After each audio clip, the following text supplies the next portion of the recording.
నమస్తే అండి, నేను మీ అడ్వకేట్ రేవంత్ కుమార్. ఈరోజు మన సమాజానికి ఎలాంటి వ్యక్తి లీడర్గా ఉండాలి అనేది కొన్ని పాయింట్స్ చెప్తా అండి. వాళ్ళకు ఉండాల్సిన క్వాలిటీస్లో మెయిన్ కొన్ని క్వాలిటీస్ అండి.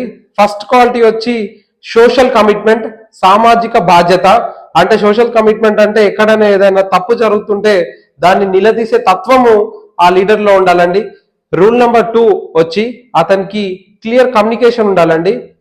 క్లియర్ కమ్యూనికేషన్ అంటే మాట్లాడేటప్పుడు ఎదుటి వ్యక్తికి ఏ రకంగా సమాధానం ఇస్తున్నాడు అనేది. రూల్ నెంబర్ 3 క్లియర్ విజన్ ఉండాలండి.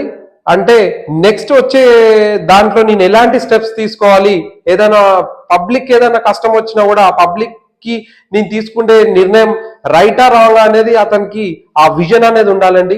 రూల్ నెంబర్ 4 అండి, ఎంపతి అండి, సానుభూతి తత్వం.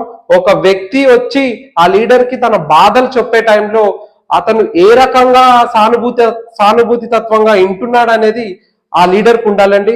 సో ఇలాంటి క్వాలిటీస్ ఉన్న వాళ్ళ లీడర్స్ ని మనం సెలెక్ట్ చేసుకోవాలండి.